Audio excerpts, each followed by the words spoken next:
आतंकी संगठन की तरह इजराइल यहाँ पर हमले कर रहा है गाजा। आशुतोष जी ने बात कही, यदि आज सत्य माना जाए, क्योंकि एक थ्योरी है, मैं मानता हूं कि हमास इजराइल से मदद लेता था, तब तो लड़ाई किसकी है भाई? मैं वही कह रहा हूं, ये सब आपस में लड़ रहे हैं। मुझे समझ में नहीं आता है कि किस चीज को मुस्लिम कॉज बनाया जा रहा है। अगर उनकी बात सही है कि हमास इजराइल के साथ मदद करके और वो उनसे शपथ लेके मदद लेके पीएलओ से लड़ रहा था, तो भाई ये फिलिस्तीन की लड़ाई का कहां से हुआ मामला? इसका मतलब, और एक और मैं बात कहना चाहता हूं, जो उन्होंने बात कही, मैं उनकी बात का समर्थन करते हुए उसमें संशोधन करना चाहता हूं। ये किसी साथ के मुस्लिम देश ने अपना दरवाजा नहीं खोला है उनकी सहायता के लिए या उनके स्वागत के लिए। एक भी मुस्लिम देश दिखाइए जहां की फोटो वीडियो फुटेज अवेलेबल हो कि जहाज दवाइयां और सहायता सामग्री लेकर तैयार खड़ा हो कि बस हमें परमिशन चाहिए, हम गाजा स्ट्रिप में लैंड करके देने आ रहे। वो भी नहीं कर रहे। मतलब ना हम उनको आने देंगे, ना हम उनको ह्यूमैनिटेरियन मदद पहुंचाएंगे। मदद पहुंचाने की अपेक्षा हम इजराइल से करेंगे। इसका मतलब यह है कि यह पूरा का पूरा नैरेटिव एक लंबी लड़ाई, जो उनकी बात है मैं उस बात से सहमत हूं कि वेस्टर्न कंट्रीज अगर सीज फायर की बात नहीं कर रहे हैं तो जो मुस्लिम कंट्रीज हैं वो भी लड़ाई को बढ़ाने की बात कर रहे हैं। जहां तक आपने आतंकवाद की बात कही, मानवर, आतंकवाद यह होता है कि बंधक बनाकर निगोशिएशन किया जाए। इजराइल ने जब लड़ाई लड़ी उससे पहले उसने अल्टीमेटम दिया और कहा कि साहब आप साउथ की तरफ चले जाइए।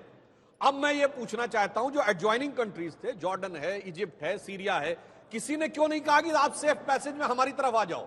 किसी ने नहीं कहा। अब उसके बाद लड़ाई शुरू हुई है तो ये स्थितियां लड़ाई में आती है और ये दुखद है, मैं दोनों तरफ से कह रहा हूं। और मैं पुनः ये बात रिपीट कर दूं, साहब मैंने बचपन में इस्लामिक भजन भी सुने हैं जो ये कहते थे, मोमिनो सुनो ये जरूरत नमाज की जन्नत में लेके जाएगी आदत नमाज की। आखिरी लाइन ये थी कि हर बंदा फिर दामने रहमत में आ गया और इस्लाम उसके बाद फिर जहां पे छा गया। मुझे समझ में नहीं आ रहा है दामने रहमत 7-8 कंट्रियों का खुल क्यों नहीं रहा है? और मजे की बात, जितने सेंट्रल एशिया से, मिडिल ईस्ट से रिफ्यूजी गए हैं सब यूरोपियन कंट्रीज में गए, कोई मुस्लिम कंट्री नहीं लेता। ये दामने रहमत के दरवाजे का मंत्र क्या है, इसके पीछे तिलिस्म क्या है, यह भी समझने की जरूरत है। जवाब दीजिए। मैं हिमांशु जी को, सुधांशु जी को करेक्ट कर दूं। मैं थियरी की बात नहीं कर रहा, मैं फैक्ट की बात कर रहा हूं। 1983-84 के आसपास इजराइल गवर्नमेंट ने बाकायदा शेख यासिन को वहां पे चैरिटी ऑर्गेनाइजेशंस के लिए बाकायदा प्रश्रय दिया है उनको। तो मैं थियरी की बात नहीं कर रहा हूं, आपके लिए थियरी होगी, हमारे लिए वो फैक्ट है और मैं फैक्ट पे बात करता हूं। हमास जिस तरीके से खड़ा हुआ है उसके पीछे बहुत बड़ा रोल इजराइल की सरकार का है और शेख यासिन जो उनके चीफ थे उनको खड़ा करने का काम ये बिल्कुल उसी तरीके से है कि कल हरकतुल जिहाद कहीं बम फोड़ दे हिंदुस्तान के अंदर और हिंदुस्तान की सरकार कश्मीर में जाके बम ब्लास्ट कर दे। ये दोनों अलग अलग चीजें। आज तक हिंदुस्तान की सरकार ने ऐसा नहीं किया। अगर आज भारतीय जनता पार्टी की नीति बदल चुकी हो कि वो इस बात को सपोर्ट करता है कि इजराइल बम फेंकता रहे और वो बिल्कुल हमास की तरीके से बिहेव करे तो बात अलग है। मैं इनकी बात को भी मैं फैक्चुअली और बेहतर कर देता हूं। यह सही है कि 84 तक वो ये मानते थे कि हमास के मगर हमास को बना ही सब 87 में है। तब आया जब इजराइल ने उसको एक टेररिस्ट मान लिया। लेकिन एक खबर इस वक्त आ रही है, लाख आवेदन इजराइल में इस वक्त आम लोगों में इतना ज्यादा डर है। तेल अवीव से लेकर कई ऐसे शहर हैं जहां पर लगातार बमबारी हो रही है। दरअसल रॉकेट्स अभी भी हमास की तरफ से छोड़े जा रहे हैं। ऐसे में डर की वजह से 1 लाख लोगों ने हथियार के लिए, लाइसेंस के लिए आवेदन भरे हैं। आमतौर पर 1 साल में 1 लाख लोग अप्लाई करते हैं। इस बार सिर्फ ये 12-15 दिन के अंदर 1 लाख लोगों ने आवेदन भर दिए हैं। ये है वहां पर फियर का स्केल, डर का स्केल, जिसको आप समझ सकते हैं। बात पूरी कीजिए। हाँ, मैं पूरी बात कह रहा था, फिर फैक्ट मैं ये भी बता देना चाहता हूं। वन ऑफ द को फाउंडर्स ऑफ हमास, उनका नाम था हसन यूसुफ। उनके बेटे मुसाब हसन यूसुफ ने 2010 में किताब लिखी है सन ऑफ हमास, जिसमें उन्होंने बहुत साफ साफ तरीके से ये लिखा है। ये वन ऑफ द को फाउंडर्स, यानी जो मौलाना साहब बता रहे हैं उनके नजदीकियों में से जो 7-8 लोग जिन्होंने मिलकर हमास बनाया था, उनमें से एक के बेटे जो लिख रहे हैं कि ये मजलूम लोगों को मरवा कर उनके ऊपर राजनीति करना, उनकी हत्याएं होने के बाद उसके आधार पर राजनीति करना, इस कारण उसका मोह भंग हुआ और वो वहां से भाग के चला गया। ठीक है, उसके बाद हमास ने उसको डिनाउंस किया। तो सर ये भी एक फैक्ट है कि हमास के अंदर की बात, हमास के को फाउंडर का बेटा अपनी किताब में लिख रहा हूं। दर्शकों से कहता हूं जाके चेक कर लिए, 2010 में पब्लिश किताब है सन ऑफ हमास। चलिए ठीक है, इतना आपको करेक्ट करा, आपने थियरी की बात की, मैं फैक्ट की बात कर रहा था। ठीक है, लेकिन हमास को अगर सामने करने में जनता ने वहां वोट किया ना, गाजा पट्टी में हमास के लिए। और हमास अगर आज आतंकी हमला करता है तो उसको जस्टिफाई भी किसी तरीके से नहीं किया जा सकता है। लेकिन हाँ, नेतन्याहू का प्लान है क्या, कहां पर जाकर उन्हें लगेगा बदला पूरा हुआ। अभी आपने हॉस्टेजेस की बात की थी, इजिप्ट अपना रास्ता क्यों नहीं खोलता इसकी बात की थी। तो हम आपको जो आंकड़े हैं वो जरा बताते हैं।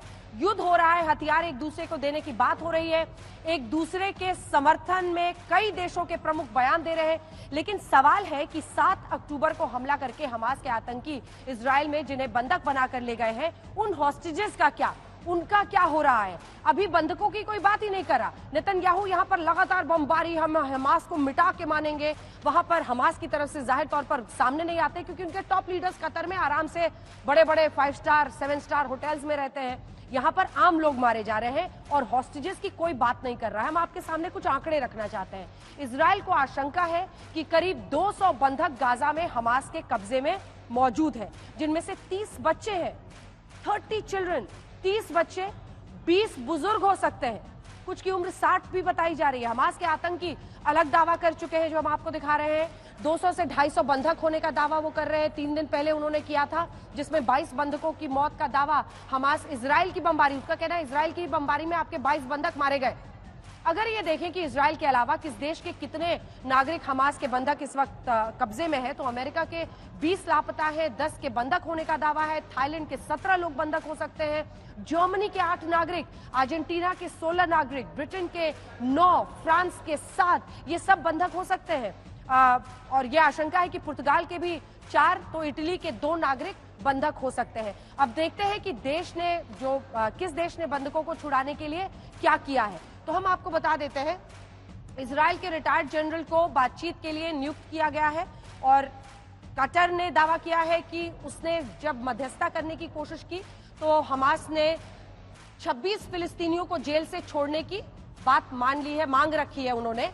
आगे कुछ इस मामले पर नहीं हुआ। तुर्की की बात कीजिए, तुर्की ने भी कहा कि वो हमास से बातचीत की कोशिश कर रहा है कि बंधकों को छोड़ा जाए। अमेरिका ने स्पेशल ऑपरेशन फोर्स की एक यूनिट भेजी है कि बंधकों को बचाया जा सके। ब्रिटेन ने इस रीजन में सहयोगी देशों से बात करके हल खोजने की को कहा है। अब सवाल यही है कि क्या वाकई वो इसमें सफल होते हैं, क्योंकि अभी भी बंधक है। इवन एज वी टॉक, जहां आज हम चर्चा कर रहे हैं और ये बहस कर रहे हैं, हमले लगातार हो रहे हैं, बंधक वहां पर है। जिसके बंधकों को लेकर एक एक कमेंट मैं आपसे चाहती हूँ सुरेश जी, क्योंकि ये भी माना जा रहा है, सुरेश जी आपसे शुरू कर रही हूँ, ये भी माना जा रहा है कि जमीनी हमले के लिए इजराइल तैयार है और वो रेड लाइन है एक तरह से। उधर लेबनान के लिए भी, ईरान के लिए भी, वो सब यही कह रहे हैं टाइम इज अप, अगर आप अंदर घुसे तो हम शुरू कर देंगे।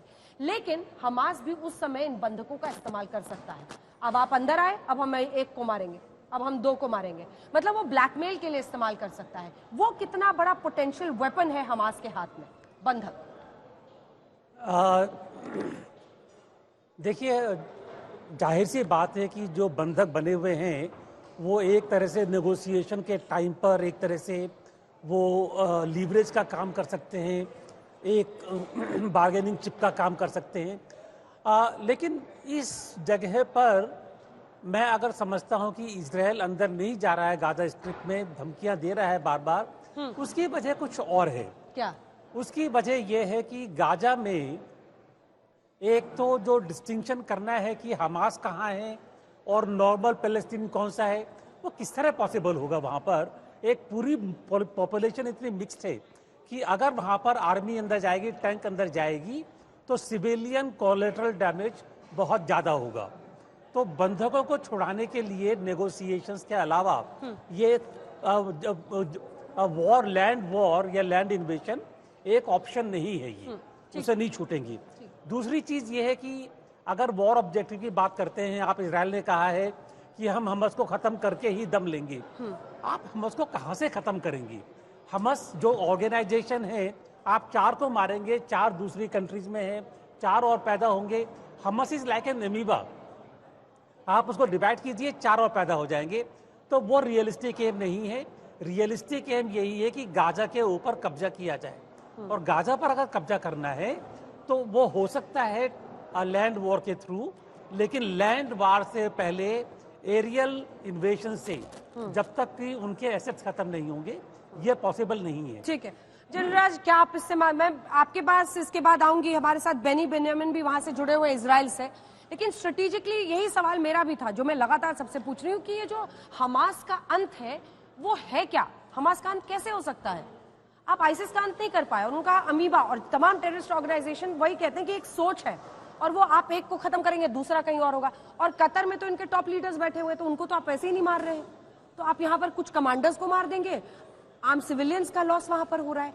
तो क्या ये हमास का अंत करना एक पॉलिटिकल आईवॉश है? मैं एक एक्सट्रीम पॉइंट लेके आपसे पूछ रही हूँ, क्या ये एक पॉलिटिकल आईवॉश है क्योंकि नेतन्याहू को भी 7 अक्टूबर का बदला लेना है अपनी पोजीशन को जस्टिफाई करने के लिए? उससे पहले आपने ना बातचीत की शुरुआत की थी ये तीसरे विश्व युद्ध के बारे में, उससे मैं एक छोटी टिप्पणी कर दूं। जरूर। उस पे हमें एक सज्जन है वॉल्टर रसल मीड, उन्होंने कहा था कि 2014 में विश्व ने प्री वॉर एरा में दाखिल हो गया है, मतलब युद्ध से पहले वाले युग में हम दाखिल हो चुके हैं। उसके बाद आप देखिए युद्ध का दायरा कैसे बढ़ा है। Georgia, Crimea, Kosovo, Nagorno Karabakh, Taiwan, वहाँ जो कुछ हो रहा है वो एक अलग बातचीत है, और वो होते होते ये मिडिल ईस्ट में हो गया। तो मेरे को तो ये लगता है ये जो शीत युद्ध था और है यूएसए और चाइना के बीच में, वो गर्म होते हुए नजर आ रहा है। यूक्रेन जो है could be the first hot war of cold war 2.0 and this the conflict in आप इजराइल। क्या कहना चाह रहे हैं? आप इसके पीछे किसी दूसरे देश का हाथ बता रहे हैं? मैं क्या ये कह रहा हूँ, अमेरिका आप की तरफ देख, इशारा है? मैं ये कह रहा हूँ, ये जो भू राजनीति का बहाव है उस पर गौर करिए। Ukraine was a big conflict, उसके बाद ये हो गया।